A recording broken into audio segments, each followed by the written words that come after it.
So this is part 5 of In the Most Holy Place, and we're going to look at the final battle as we near the end of the work in the Most Holy Place, which has been greatly extended, I believe, from what God wanted it to be.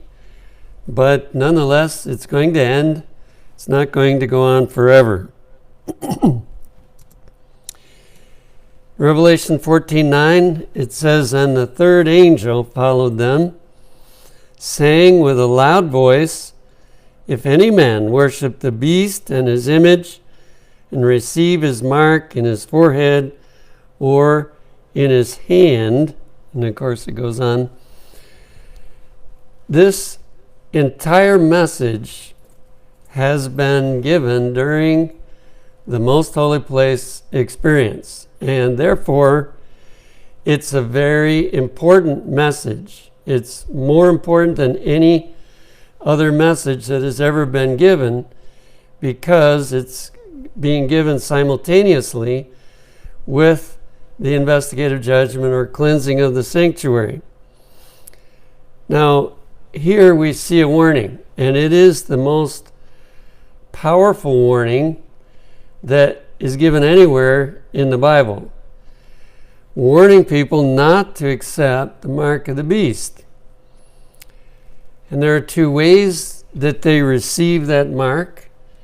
One is in their forehead, which means that they really get twisted up and believe that they're supposed to keep Sunday as the day of worship.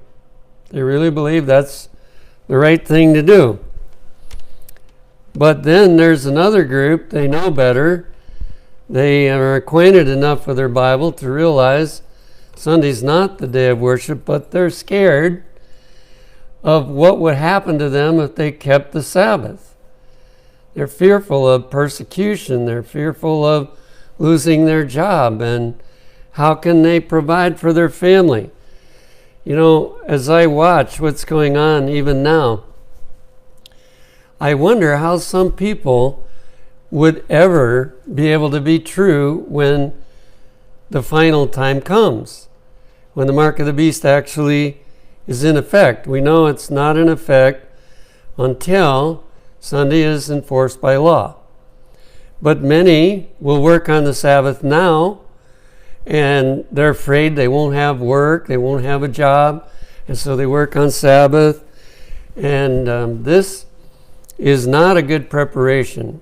We have to be willing to lose everything we have on this earth in order to keep the Sabbath. Otherwise, we won't be true to it.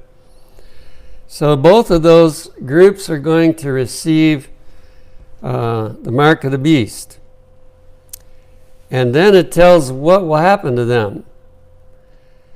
"The same shall drink of the wine of the wrath of God, which is poured out without mixture into the cup of his indignation." If you check further in Revelation, you know that is talking about the last plagues, the 7 last plagues. There is no history for that. Never before have plagues fallen with no mercy mixed.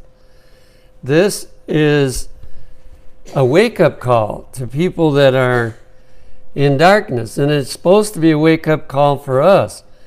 Do we want people to experience the 7 last plagues, and the plagues that have no mercy mingled with God's work at all, but they're absolutely at the mercy of, you might say, punishment plus the devil, because the plagues are punishment, and then they're also at the mercy of the devil, whatever he wants to do to them.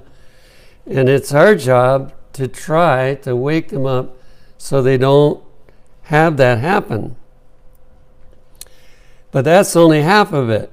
"And he shall be tormented with fire and brimstone in the presence of the holy angels and in the presence of the Lamb." So hellfire plus the 7 last plagues is the warning to try to wake people up. And since we know about these things, it's our job to be instruments in trying to wake people up. Now, we can't have the mark of the beast the first message that we deliver to people. We used to have a young man at Wildwood that was the only message he ever gave to anybody that came by. But, few people are benefited by that, but not too many. It's too difficult to receive that. This next verse causes some trouble if people don't understand it. And the smoke of their torment ascendeth up forever and ever. Now notice it doesn't say the fire goes up, is burning forever and ever, but the smoke. Now, when you've had a fire, we can't see the smoke after a while, but apparently it's still there. So that goes up forever and ever. And they have no rest day nor night, who worship the beast and his image, and whosoever receiveth the mark of his name. Now, from my study, the Protestants and the Catholics have gone too far, and they make hellfire burn eternally, which the Bible does not support that. But I think Seventh-day Adventists have failed on the opposite end and made hellfire over pretty fast. It's not really too long. I think it's going to be a lot longer than what most Adventists think. It's going to be for sure day and night. And in Isaiah 66, it talks about more than 1 month. And, Satan's going to have to pay a pretty big price for all what he's caused to happen in this earth. And so that fire is not going to go out until Satan has received his just reward. I think it's going to be months, at least 2 months, it could be longer. Doesn't really tell us. But this is a very serious fire. Now, we do know that some will burn very quickly because their sins have been few, but they didn't accept the help that God tried to give them, and so they can't be saved. In early writings, page 254, it says, as the ministration of Jesus closed in the holy place, and he passed into the holiest, and stood before the ark containing the law of God, he sent another mighty angel with a third message to the world. And that's the one that our church has been entrusted with, and those that were in the Millerite movement were entrusted with the first and second, and of course we have been given all three, but especially this third message. A parchment was placed in the angel's hand, and as he descended to the earth in power and majesty, he proclaimed, and notice how it calls it, a fearful warning with the most terrible threatening ever born to man. So we can read the Bible cover to cover. There's nothing anywhere that God says will happen to people that's worse than this. And why is he doing it? Because he wants to wake them up and to say, listen, you better not keep on going in the path that you're on, because this is what's going to happen to you, and it's worse than anything you can imagine. It also is a warning to Laodiceans to wake up, don't you think? I mean, we can go there as fast as anybody else if we don't really get what we're supposed to get. In early writings 254, it says, this message was designed to put the children of God upon their guard, by showing them the hour of temptation and anguish that was before them. Said the angel, they will be brought into close combat with the beast and his image.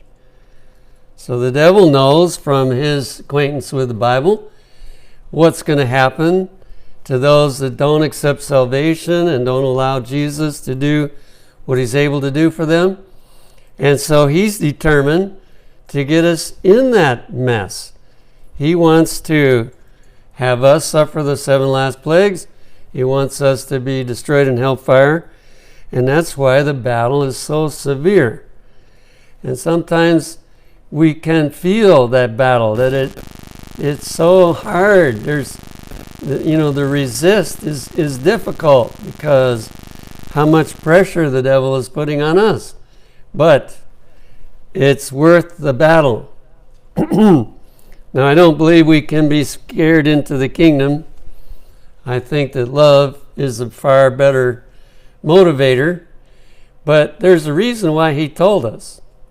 And so, both, he's trying to do everything he can to get us to choose life.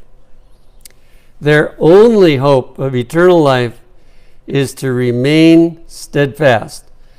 I like to think of it this way. Some are scared about what we're going to have to go through during the persecution time for the Sabbath, and even what happens after with trusting God for food, and we're going to face the death decree, universal death decree, and all those things, and they get scared and they just don't really want to face that. But you know what? The wicked are going to have a worse time than God's people by far. So God has planned the easy way for us. Comparatively anyway, it's the easy way. He's made it as easy on us as possible. And whenever God is with us, it makes the trial better anyway. And then it ends by saying, although their lives are at stake, they must hold fast the truth. So we say, no, we cannot dishonor the Sabbath. If we lose our job and we even become homeless or whatever, and one of Chan-Chan's relatives, I should know his name, he was here at Wildwood. Yeah, Cornelius. He was a conference official over in India for a time. And, we've been trained to think that nobody will starve to death that's a Seventh-day Adventist and is trusting in God. But he shared with me, and it was the first time I knew about it, that some of their people starved to death. Now, are you willing to trust God that far? That you will not work on the Sabbath if you starve to death? We know that God could help anyone if he chooses. We have lots of stories of miracles being worked, and yet apparently he doesn't always work that miracle. So we have to be committed to the Sabbath and to following God. Then, of course, there's another group of people. First, it warns us about those that get the mark of the beast, but then it tells us where the 144,000 will be, what they're going to be like. And it says here is the patience of the saints. So it's going to take a lot of patience to go through these end times, and if you see him working on your patience now, you know that he's just trying to get you ready for what's ahead. That's all. And then it says, here are they that keep the commandments of God. They don't break the commandments of God. And this shows the victory, like we studied last night, that they are experiencing that victory over sin, and they're keeping the commandments, as well as and the faith of Jesus. So they are trusting like Jesus did, and also I believe it's talking about that we succeed because of the faith of Jesus as well. And there's two groups. The message of the last days, the third angel's message, is going to force the entire planet to divide into two groups. That, right now there's probably a lot of people in the middle. They're not on this side and they're not on that side. But this message is going to make it impossible to stay in the middle. And you have to go one way or the other. In Gospel Workers, page 159, it's the older version. All things pertaining to the most holy place were to be looked upon with reverence. And now that he's in the most holy place, we are to look upon not only the actual most holy place, but the work that's going on there with deep reverence. Because once he finishes, that's the end. There's nothing more. Probation will have closed. And in Amazing Grace, page 69, it says, the intercession of Christ in man's behalf in the sanctuary above is as essential to the plan of salvation as was his death upon the cross. Seventh-day Adventists seem to be the only group, and we are losing this, unfortunately, to some degree. But we are supposed to understand clearly that the blood that was shed on Calvary cannot save us all by itself. The blood that was shed must be pled before the Father in first the holy place and now the most holy place. And so this says it this way, that it is as essential to the plan of salvation as was his death upon the cross. So if he had died for us and he didn't go into the sanctuary to plead for us, salvation couldn't happen. It takes both of these experiences, and he's pleading continuously. And even us as human beings, if you get closer to a deadline, you get more in earnest, right? You get more desire to push and make it by the deadline. And I can imagine how intense the prayers of Jesus are right now, because he sees that there's not much time left. And he's pleading, please, help them to wake up, Father. Help them to conquer. Help them to let me assist them so that they can trust in the blood for their sins. Early Writings 2:54, the minds of all who embrace this message are directed to the most holy place. That's why I thought it was a good subject for us to think about during this week of prayer. And this week of prayer comes exactly a few days after when the memorial is. The minds of all who embrace this message are directed to the most holy place where Jesus stands before the ark, making his final intercession for all those for whom mercy still lingers, and for those who have ignorantly broken the law of God. Now, who does mercy still linger for? Well, the ones that have said to him, you can have me as your follower. And they have allowed conversion to take place. And while they still struggle with sin and they don't always resist, he sees that they're trying, they're seeking to be a conqueror. and they bring their sins to him when they have fallen for confession. And so he sees they're not quite done yet. They haven't reached the finish mark. He's not going to stop pleading until they reach the finish mark. Nobody's going to get caught, halfway there, or 2/3 of the way there, or even 9/10 of the way there. They are still subjects for his mercy because they're in the path toward victory over sin. And the second group that is eligible for his mercy are the people that didn't hear about this. And they're living their life, but they don't realize what's going on up there in the heavenly sanctuary. And so he's pleading for them too, that somebody will go and tell them that somehow they'll get the message. And that's why it really bothers Jesus when his people are not busy telling them the message. And yet he waits until they can get the message. And we know that God's people will not wait forever. The time will come where they will give the message.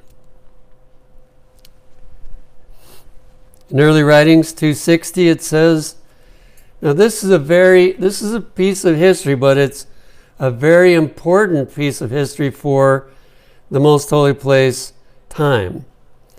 Those who rejected the first message could not be benefited by the second. In other words, if a person, even a pastor, whoever, they heard the first angel's message and they rejected it, then when the second angel's message came, they couldn't even get it because they had already rejected the first one. Neither were they benefited by the midnight cry. So we had, in a sense, 3 messages before 1844. We had the first message. If people rejected that, when the second angel sounded, they couldn't understand that. And if they accepted the first angel but rejected the second angel, when the midnight cry came, they couldn't accept it because they'd already rejected the previous message. It is dangerous to reject any message that God brings to us. Now, just because we hear a message doesn't necessarily mean we got it. And, we need to be careful when we are looking at other people. We can think, well, we gave the message to them, but maybe the Holy Spirit didn't make it clear to them at that point. And so God reads that perfectly, whether somebody rejected a message or not. But if a person rejects at any point a message, they cannot receive the rest of the messages. Which was to prepare them to enter with Jesus by faith into the most holy place of the heavenly sanctuary. And by rejecting the 2 former messages, they have so darkened their understanding that they can see no light in the third angel's message, which shows the way into the most holy place. So all of those that rejected those Millerites' message, they were not able to receive the third angel's message. It was those who hadn't rejected who could respond to that. Now we have to be careful and not think of all the churches to be in the same condition now. Back then, they all rejected. And so for a time, all the members of those churches, or most of the members, weren't able to accept the message. But now, there's many generations that went by, and they just don't know. So our job is to not condemn them, but to help them to hear about it. Also, early writings 260, I saw that as the Jews crucified Jesus, so the nominal churches had crucified these messages. So they did to the Millerites who had been given this message the same thing that the Jewish leaders did to Jesus and his messengers. And therefore they have no knowledge of the way into the most holy, and they cannot be benefited by the intercession of Jesus there. And we read the first night that they were still praying to Jesus in the holy place, but Satan was answering their prayers. Like the Jews who offered their useless sacrifices, they offer up their useless prayers to the apartment which Jesus has left. Now again, that applies to those who rejected the message. Let's not apply it to everybody today. Going on, and Satan, pleased with the deception, assumes a religious character. In the last days, it is going to look like there is a worldwide revival. I read one statement, I haven't been able to find it again, but I know I read it, that Satan is converted after a certain sort, not genuinely, but in the last battle, he assumes a religious, he doesn't present seances and all the kind of things that are obviously devil. He comes in the form of religion. He assumes a religious character and leads the minds of these professed Christians to himself, working with his power, his signs and lying wonders to fasten them in his snare. Some he deceives in one way and some in another. He has different delusions prepared to affect different minds. That's why we need to be busy checking out what God has said to us, because he has at least one, maybe several delusions that if we don't know what God has said, we will fall for it. And Satan is very, very sneaky in the kind that he's coming up with now. Early Writings, page 280, in that fearful time, after the close of Jesus' mediation, the saints were living in the sight of a holy God without an intercessor. We can't say it's not possible. Notice the way that's worded. It's in the past tense. The saints were living in the sight of a holy God without an intercessor. Now I'm going to talk later about what that means. I think as Seventh-day Adventists, many have misunderstood what that means, that we'll be without an intercessor. And they get the idea that we got to go it alone because there's no help from him. Every case was decided, every jewel numbered. Jesus tarried a moment in the outer apartment of the heavenly sanctuary, and the sins which had been confessed while he was in the most holy place were placed upon Satan. Now, I've told you about a book I'm reading and studying right now, but the book has helped me to get this really clear. I had read it before, but somehow didn't really register fully. I had pictured the putting of the sins on the scapegoat at the second coming of Christ. But no, it's apparently at the finish of the cleansing of the sanctuary.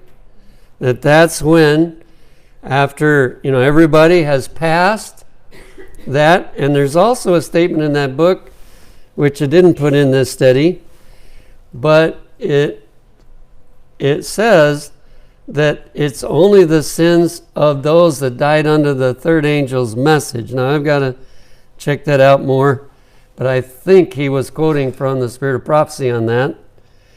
So, these sins are put on Satan, and that's the reason why, the followers of Satan suffer so much, and I'm not sure.